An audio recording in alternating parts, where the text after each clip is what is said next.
ये कहानी है एक घने जंगल की।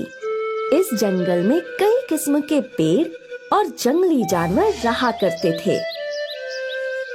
जंगल के बीच में एक तालाब था और इस भाग में अक्सर जंगली जानवर दिखाई देते थे। फुर्तीले हिरन, तेंदुए, शेर, हाथी। जंगल एकदम खुशहाल था। ये देखिए कैसे नन्हा हिरन पेड़ की जड़ों के साथ खेल रहा है। भले ही उसके लिए ये बस एक खेल है, पर उस पेड़ के लिए ये दर्दनाक है। हिरन के जाते ही वो पेड़ जोर जोर से रोने लगी।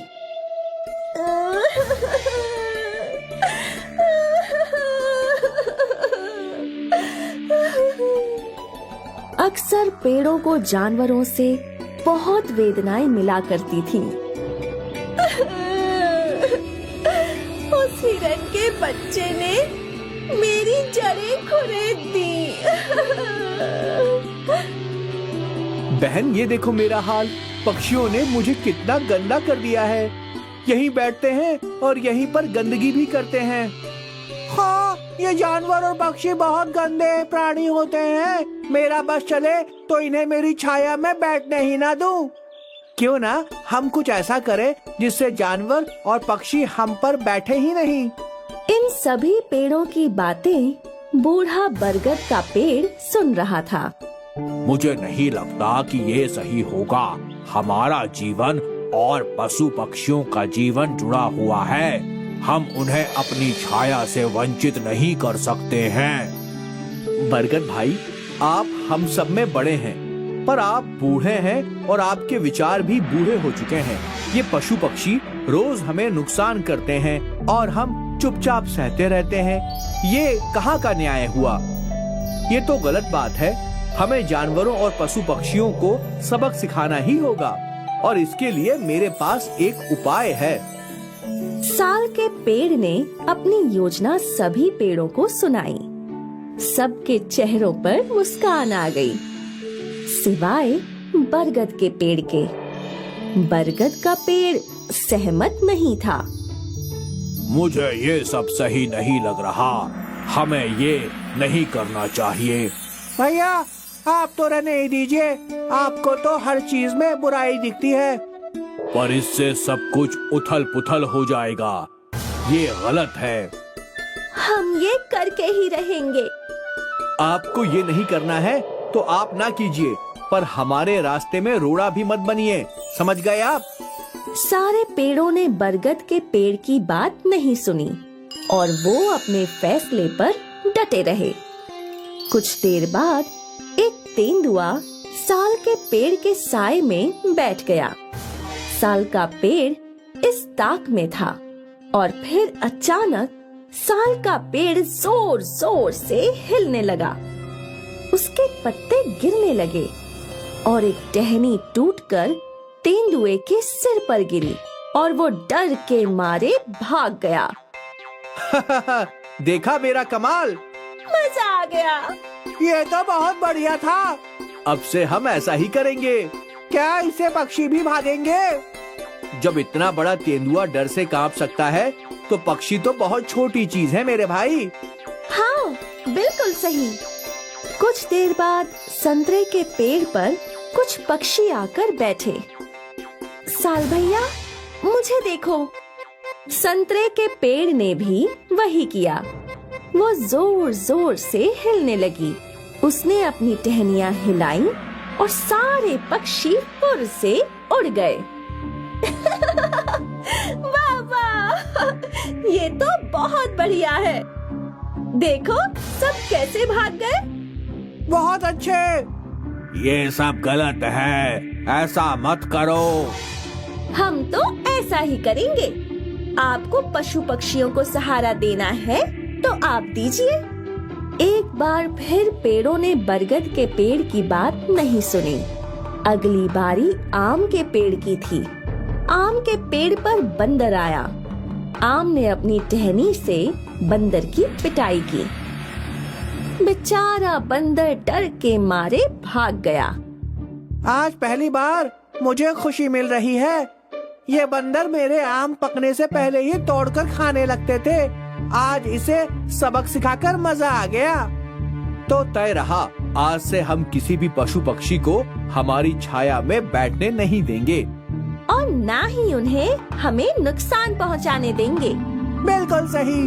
लेकिन अगर तुम लोग पशु पक्षियों को सहारा नहीं दोगे तो वो कहाँ जाएंगे? वो कहीं भी जाएं, उससे हमें क्या? हमें बस इतना पता है कि पशु पक्षी हमें नुकसान पहुंचाते हैं, बस।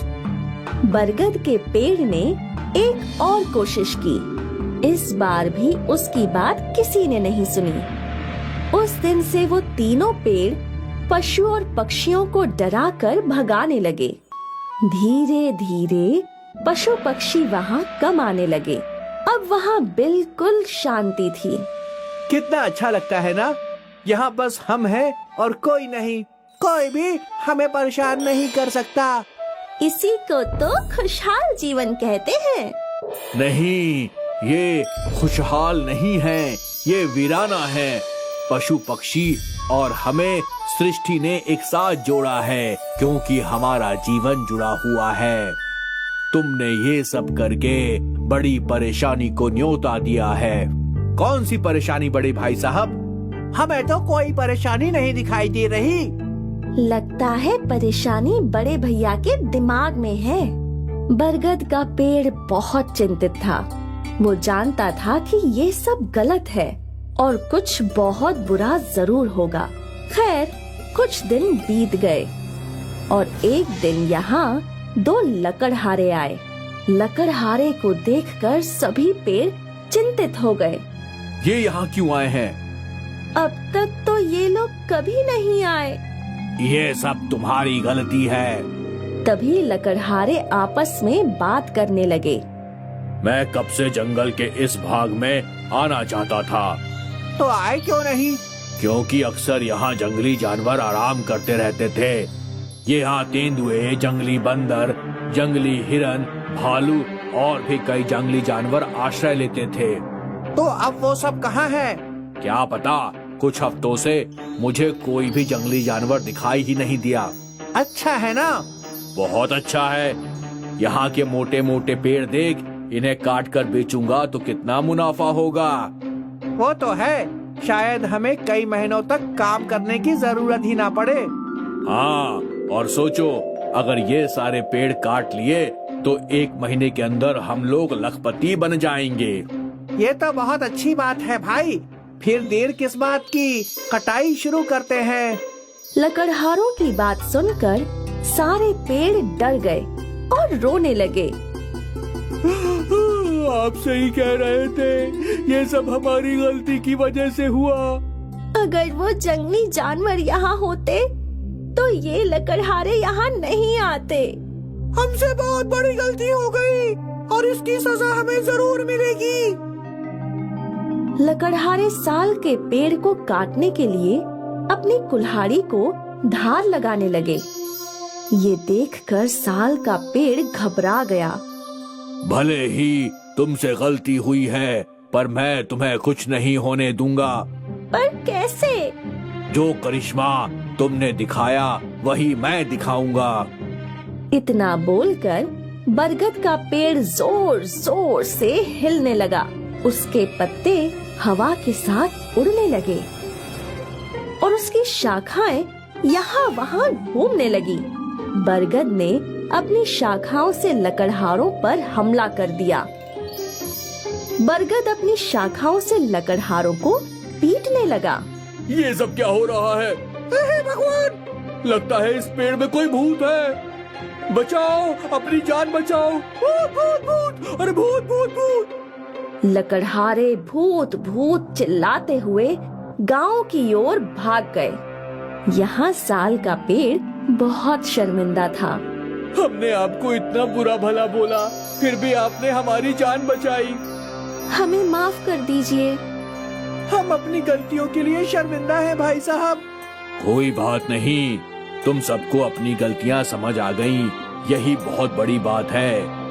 अब किसी जानवर या पशु पक्षी को भगाना मत। बिल्कुल नहीं।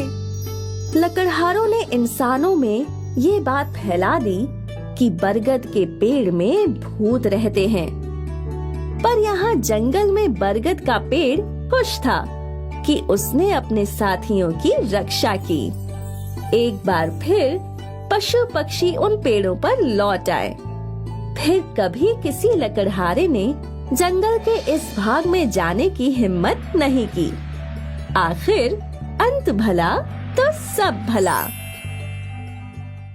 रमन और राधा दोनों किसान थे। उनकी एक बेटी थी प्रभा। पिताजी पिताजी देखिए मुझे क्या मिला। दिखा?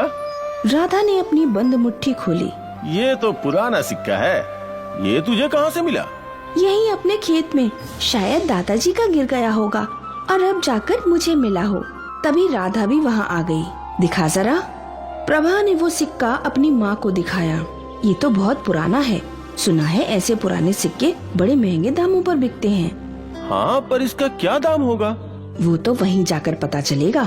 तो चलिए पिताजी वहीं चलते हैं। ठीक है। तीनों पुराने सामानों की दुकान में पहुँचे। रमन ने वो सिक्का दुकानदार को दिखाया।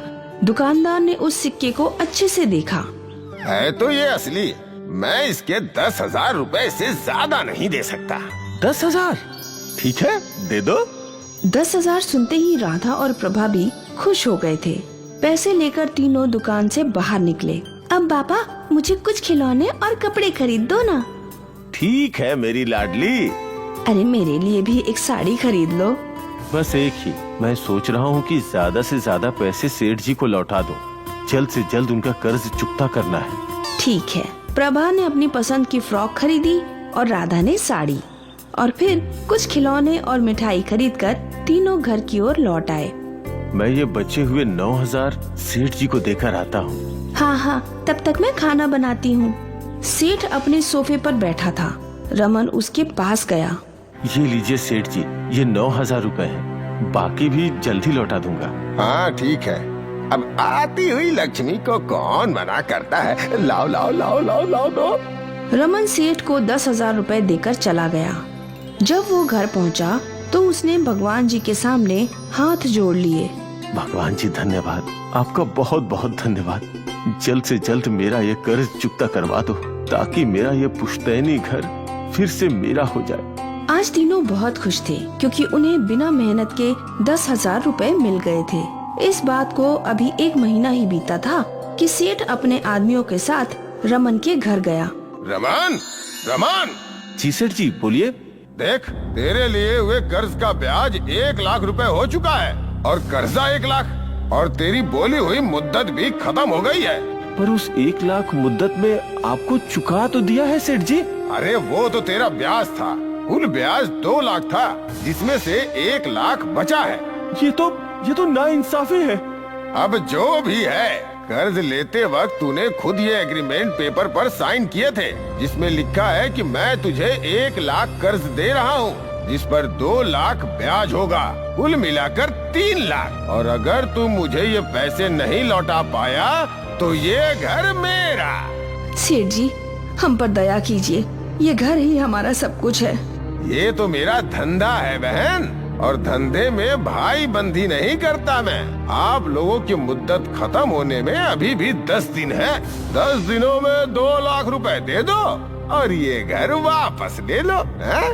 ये कैसे होगा सेठ जी? ये तो संभव नहीं है। भाई अब तुम्हारा तुम जानो। सेठ हंसता हुआ वहाँ से चला गया। रमन के परिवार पर आफत आ चुकी थी। अब हमारा क्या होगा? क्या हमें ये घर छोड़ना होगा पिताजी? 10 दिनों में मैं 2 लाख रुपए कहाँ से लाऊंगा? तीनों फूट फूट कर रो रहे थे। जल्द ही वो लोग बेघर होने वाले थे। सेठ ने वो एग्रीमेंट के कागज अपने लॉकर में रख दिए। अब जल्द ही वो घर भी मेरा होगा। प्रभा अपने घर को अच्छे से देखने लगी। उसे घर से जुड़ी पुरानी यादें याद आने लगी और यूं ही चलते चलते वो स्टोर रूम में पहुंची। स्टोर रूम में धूल मिट्टी और जाले थे। उन जालों के बीच एक बक्सा चमक रहा था। प्रभा का ध्यान उस बक्से पर गया। उस बक्से में क्या होगा? प्रभा ने वो पुराना बक्सा खोला तो उसके अंदर एक सुंदर चमकती पायल थी। पायल देखते ही प्रभा खुश हो गई। वाह, ये तो कितनी सुंदर है। प्रभा ने वो पायल अपने पैरों में बांध ली। पायल की छन छन उसे बहुत अच्छी लग रही थी। वो खुशी खुशी बाहर आई। माँ माँ, देखो ये पायल कितनी अच्छी है। राधा को पायल तो दिख रही थी, पर उसकी बेटी नहीं दिख रही थी। प्रभा, कहाँ है तू? माँ, मैं यही तो हूँ आपके सामने। ए जी, आइए यहाँ आइए। क्या हुआ? मुझे प्रभा की आवाज सुनाई दे रही है, पर वो कहीं दिखाई नहीं दे रही है। अरे माँ, मैं यही तो हूँ। रमन, वो पायल देखिए। प्रभा, बेटा जरा पायल निकालो। ठीक है पिताजी। प्रभा ने वो पायल निकाली और फिर वो दिखाई देने लगी। ये जादुई पायल है। इसे पहनते ही प्रभा अदृश्य हो गई थी। ये पायल तुम्हें कहाँ मिली? स्टोर रूम में एक बक्सा था, उसमें मिली पिताजी। जरूर हमारे पूर्वज हमारी मदद करना चाहते हैं। ये जादुई पायल हमारी मदद कैसे कर सकती है? मेरे पास एक योजना है। रमन ने राधा और प्रभा को अपनी योजना बताई और फिर एकाएक सब खुश हो गए, मानो उनकी सारी परेशानियों का हल मिल गया हो। उस रात राधा, रमन और प्रभा तीनों सेठ के घर के बाहर पहुँचे। बेटा तुझे याद है ना तुझे क्या करना है? हाँ पिताजी, मैं कर लूँगी। और फिर प्रभा ने वो जादुई पायल पहनी और सेठ के घर के अंदर चली गई। सेठ अपने बिस्तर पर अकेला सोया था। प्रभा उसके कमरे में गई और जोर जोर से पैर पटककर यहाँ वहाँ चलने लगी। उसकी पायल जोर जोर से बज रही थी। पायल का शोर सुनकर सेठ की नींद खुली। वो यहाँ वहाँ देखने लगा और तभी उसे चलती हुई पायल दिखाई दी और वो डर गया। बहुत कौन है? कौन है? कौन है? मैं रमन की माँ हूँ। तू मेरे बेटे का घर छीनेगा? तेरी इतनी हिम्मत? सेठ को बस प्रभा की आवाज सुनाई दे रही थी। उसे लगा कि वो कोई भूत है। जादुई पायल की वजह से प्रभा अदृश्य थी। मुझे वो घर नहीं चाहिए। मैं कल ही सारे कागज रमन को लौटा दूंगा। मुझे माफ कर दो। छोड़ दो, छोड़ दो, छोड़ दो, मुझे छोड़ दो। सेठ डर से रोने लगा। इस बार मैं तुझे छोड़ रही हूँ, लेकिन अगर अगली बार तूने मेरे घर पर नजर डाली तो तेरा खून पी जाऊंगी। मैं सपने में भी रमन की जायदाद पे नजर नहीं डालूंगा। माफ कर दो। प्रभा दरवाजे की ओर चल पड़ी। सेठ को तो बस पायल ही दिखाई दे रही थी। सेठ के घर के बाहर रमन और राधा प्रभा का इंतजार कर रहे थे। फिर तीनों अपने घर चले गए। पापा, वो सेठ तो डर के मारे कांप रहा था। क्या वो घर के कागज लौटाएगा? हाँ बिल्कुल। रमन का प्लान कामयाब रहा। अगली सुबह सेठ रमन के घर आया। रमन, भाई रमन। अरे सेठ जी, इतनी सुबह आप यहाँ? सेठ ने रमन को वो कागज दे दिए। मुझे माफ कर दो, मैं धोखे से तुम्हारा घर हथियाना चाहता था। माफ कर दो भाई। ये लो, ये लो, वरना तुम्हारी माताजी मुझे जिंदा नहीं छोड़ेंगी। सेठ ने हड़बड़ी में वो कागज रमन को दे दिए और वो वहाँ से दुम दबाकर भाग गया। उसके जाने के बाद राधा, रमन और प्रभा तीनों जोर जोर से हंसने लगे। आखिर उन्हें अपना घर मिल ही गया, जादुई पायल की बदौलत। गोकुलपुर नाम का एक गांव था, जहां के लोग बहुत ही पिछड़ी हुई जिंदगी जी रहे थे। जहां हर गांव शहर में तब्दील हो रहा था, वहीं पर किसी भी सरकार ने गोकुलपुर पर ध्यान ही नहीं दिया। ना अच्छे सड़क, ना ही कोई ट्रेन की सुविधा थी वहां। उसी गांव में संजय नाम का एक व्यक्ति रहता था, जिसके साथ उसकी गर्भवती पत्नी मीना भी रहती थी। गांव में हॉस्पिटल न होने की वजह से संजय को मीना को हमेशा अपने बैलगाड़ी में दूसरे गांव ले जाना पड़ता था, जिससे मीना को बहुत तकलीफ हुआ करती थी। मीना, अब तो समय के साथ बैलगाड़ी में जाना और आना और कठिन हो गया है। अगर एक ट्रेन की सुविधा इस गांव में होती तो एक गांव से दूसरे गांव जाना कितना आसान होता, पर कोई सरकार हमारे गांव की तरफ देखता भी नहीं है। मैंने सरकार को इस विषय पर कई सारे पत्र भेजे, पर सरकार ने आज तक कोई उत्तर नहीं भेजा। आज गांव में इस विषय को लेकर एक बैठक बुलाई गई है। तुम आराम करो, मैं शाम तक वापस आ जाऊंगा।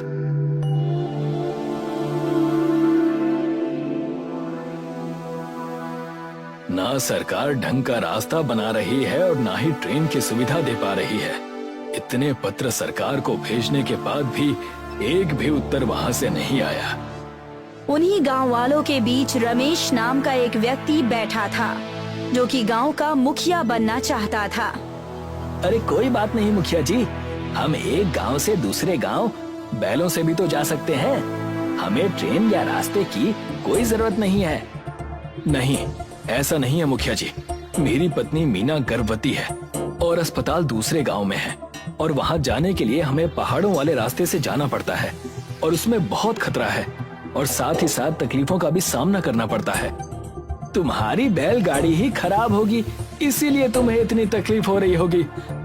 नहीं रमेश, संजय ठीक कह रहा है। गांव के लोगों को पहाड़ के रास्ते से जाने में तकलीफ तो होती है। ये सुनकर कि मुखिया संजय का साथ दे रहा है, रमेश आग बबूला हो गया। फिर संजय साहब, अब ये भी बता दीजिए कि इस समस्या से हम निकले कैसे? हम सारे गांव वासियों को मिलकर सरकार को खत लिखना चाहिए, फिर उन्हें हमारे खत का जवाब देना ही पड़ेगा। भेजते रहो खत। इतने खत हम पहले ही भेज चुके हैं, उनका तो कोई उत्तर आया नहीं। मुझे तो लगता है कि सरकार हमारे खतों को रद्दियों में बेचकर बहुत सारा पैसा कमा रही है। बात तो ये भी है संजय कि इतने खत हम पहले ही लिख चुके हैं, उनका भी अब तक कोई उत्तर नहीं आया। ये सुनकर संजय निराश हो गया। थोड़ी ही देर में सब अपने अपने घर चले गए। संजय जब अपने घर पहुंचा, तभी उसकी पत्नी ने कहा, सुनिए जी, मेरी दवाइयाँ खत्म हो गई हैं। मुझे और दवाइयों की जरूरत है, लेकिन इस गांव में कहीं भी ये दवाइयाँ नहीं मिलती। तुम आराम करो मीना, मैं अभी अपनी बैलगाड़ी से दूसरे गांव जाकर दवाइयाँ लेकर आता हूँ। संजय अपनी बैलगाड़ी में बैठता है और तुरंत दूसरे गांव के लिए निकल जाता है।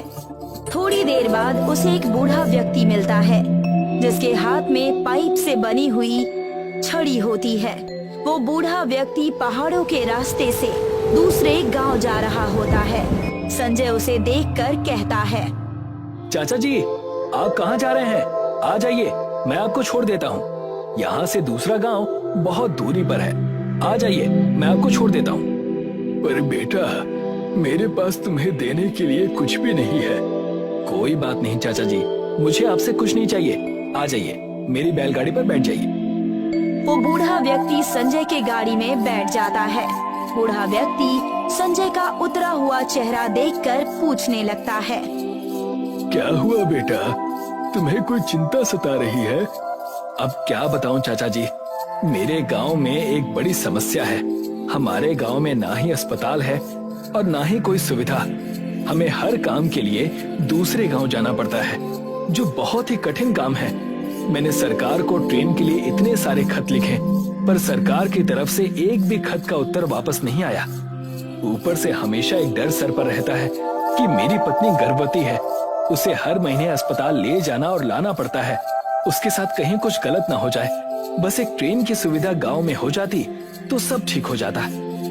संजय ने सारी बात उस बूढ़े व्यक्ति को बताई। थोड़ी ही देर में वो लोग दूसरे गांव पहुंच गए थे। वहां पहुंचकर बूढ़े व्यक्ति ने कहा, बेटा, मेरे पास तुम्हें देने के लिए तो कुछ नहीं है, पर तुम ये मेरी पाइप की छड़ी रख लो। ये कोई ऐसी वैसी पाइप नहीं है। ये पाइप मुझे एक संत ने मेरी ईमानदारी को देखकर दिया था। इस पाइप को तुम जमीन में गाड़ दो। अगले दिन ये तुम्हें कई सारे पाइप देगा, जिससे तुम जो चाहे वो बना सकोगे, और ये तुम्हारे गांव की रक्षा भी करेगा। ये सुनकर संजय को विश्वास नहीं हुआ। फिर भी संजय ने वो पाइप ले लिया। फिर दोनों अपने अपने रास्ते चले जाते हैं।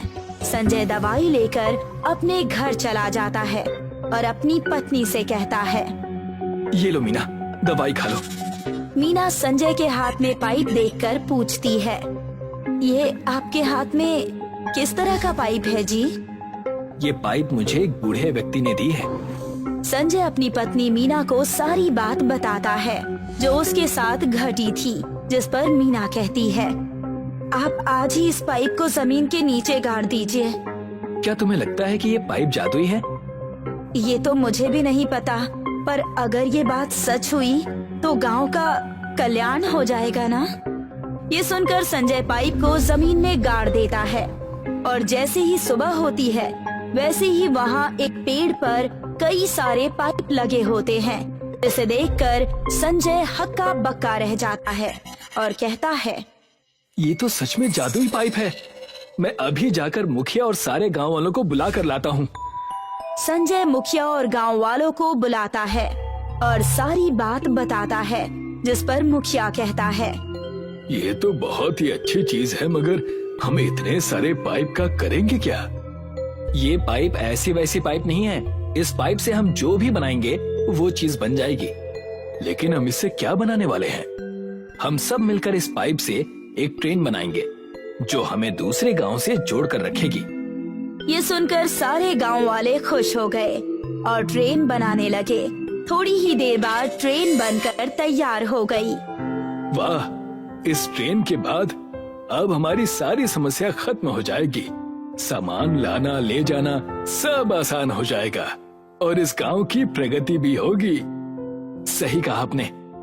ये देखकर रमेश को जरा भी अच्छा नहीं लगा और वो हंसते हुए कहता है, ये देखो, पाइप से ट्रेन बनाई है। कभी तुमने सुना है पाइप के ट्रेन के बारे में? ये ट्रेन चलेगी ना? वो तो जब हम इसमें बैठेंगे तो पता चल जाएगा रमेश। संजय सारे गांव वालों को बुलाकर कहता है, आओ सब, अब हम ट्रेन में बैठ जाते हैं। जिस पर रमेश कहता है, नहीं नहीं, मैं नहीं बैठूंगा इस ट्रेन में। ये चलने वाली नहीं है। पता चला कि ये टूटकर हम पर ही गिर गई। रमेश ने लोगों को डराने की कोशिश की और कई सारे लोगों ने ट्रेन में पहले बैठने से मना कर दिया। नहीं नहीं, मैं भी नहीं बैठूंगा इसमें। हाँ, मैं भी नहीं बैठूंगा। पता नहीं कब कौन सा अनर्थ हो जाए। ये सुनकर मुखिया रमेश पर क्रोधित हो उठा। अगर तुम्हें नहीं बैठना तो मत बैठो। गांव वालों को डराकर तुम्हें क्या मिल जाएगा? हमेशा सत्ता हासिल करने के पीछे पड़े रहते हो, पर कभी अपने दिल से इस गांव के बारे में भी सोचा करो। जाने दीजिए मुखिया जी, हम ट्रेन में बैठते हैं। देखते हैं कि ये रमेश सही है या फिर मैं। जैसे ही लोग ट्रेन में बैठते हैं वैसे ही ट्रेन चलने लगती है और सारे लोग खुशी से भर जाते हैं। फिर सारा गांव ट्रेन का इस्तेमाल करता है, पर ये सब देखकर रमेश एक बार फिर आग बबूला हो जाता है।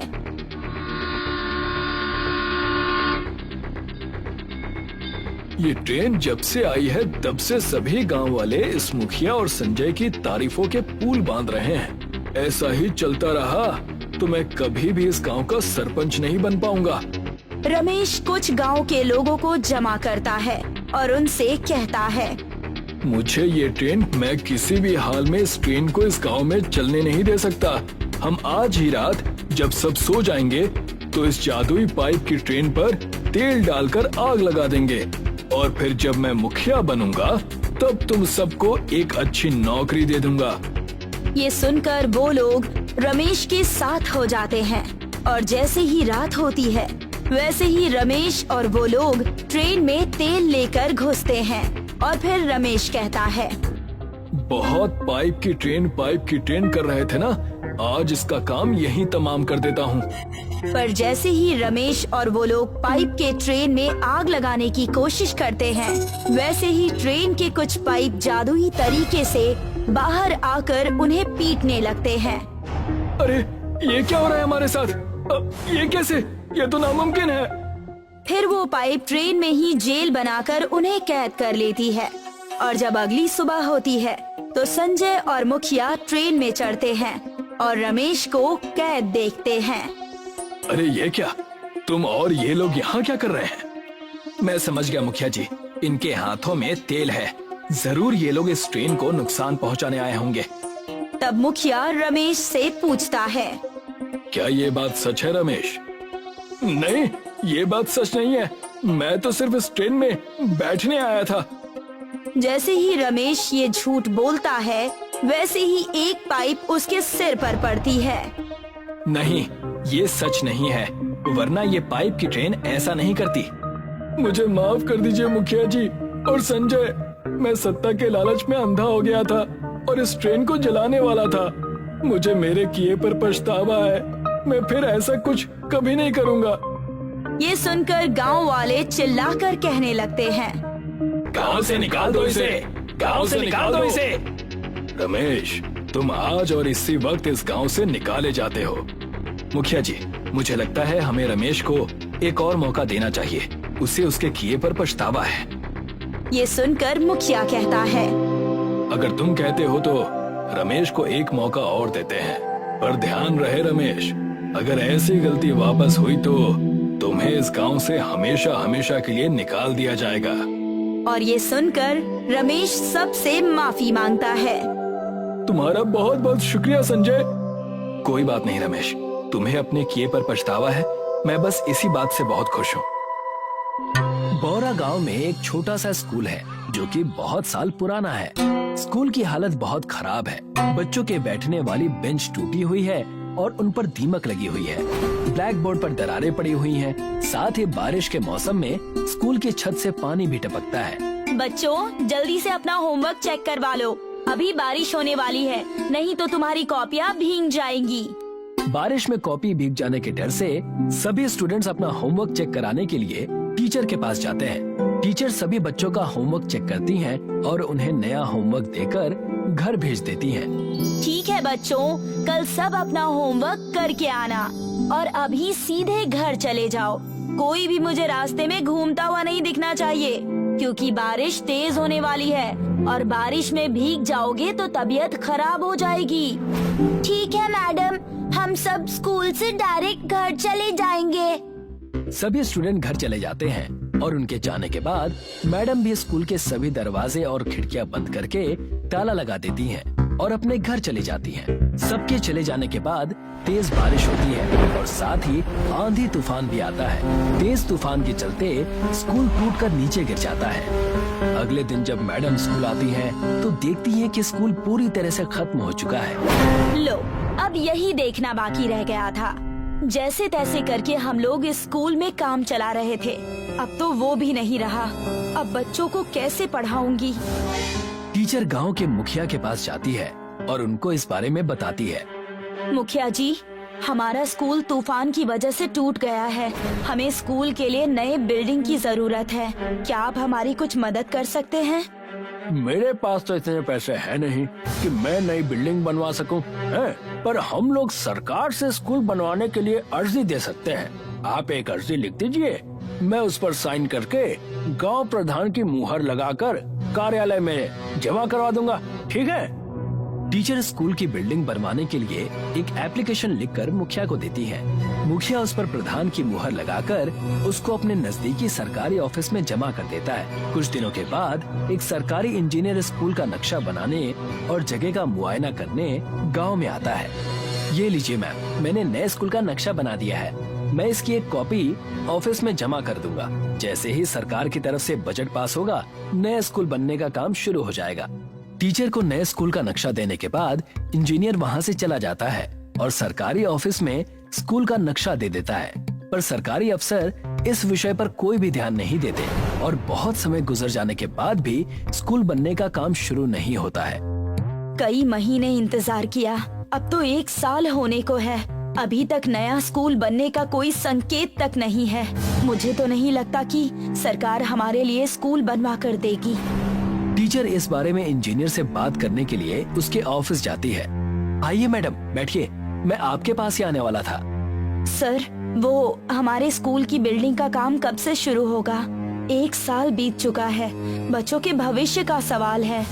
अब आपको क्या बताऊं मैडम, मैंने तो उसी दिन नक्शा दे दिया था, वो पास भी हो गया था। सरकार की तरफ से जो स्कूल बनाने के लिए बजट आया था, उन पैसों को सरकारी अफसरों ने खा लिया और कागजों में ये दिखा दिया कि स्कूल बन चुका है।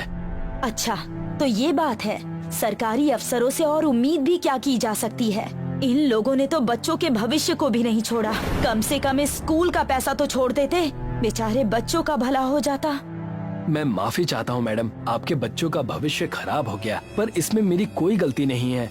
मैंने तो अपना काम कर दिया था। नहीं, मैं इतनी आसानी से बच्चों के भविष्य को खराब नहीं होने दूंगी। स्कूल की बिल्डिंग नहीं बनी तो क्या हुआ? मैं पेड़ के नीचे बच्चों को पढ़ाऊंगी, पर मैं उनकी पढ़ाई नहीं रुकने दूंगी।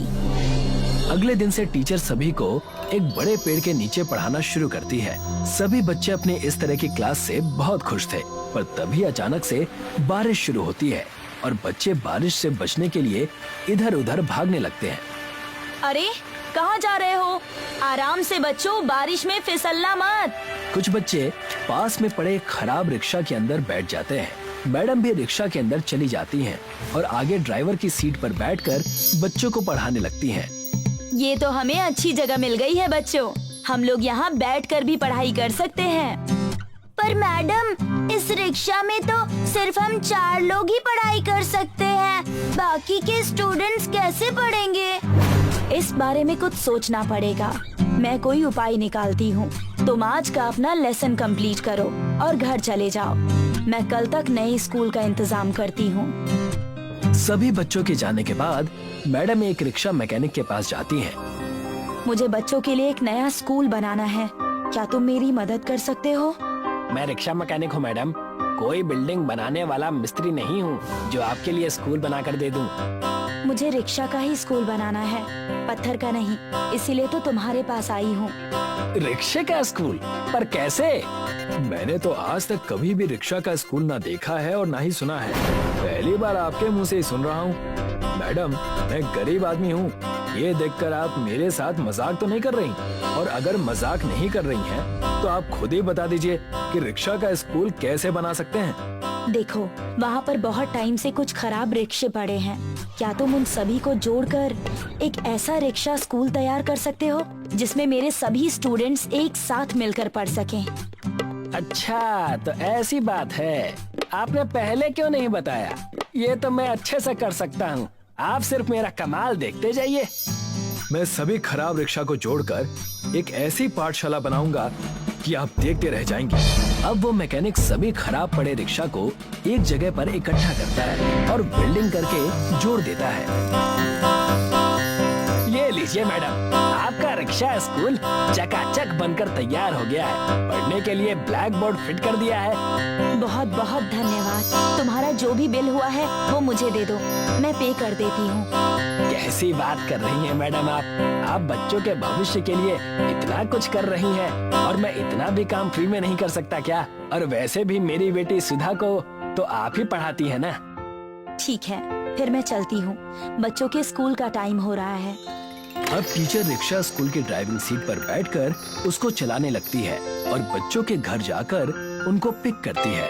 एक औरत को रिक्शा चलाता देखकर लोग उनका मजाक उड़ाते हैं, पर टीचर उनकी बात पर कोई ध्यान नहीं देती है। अरे वो देखो, औरत रिक्शा चला रही है।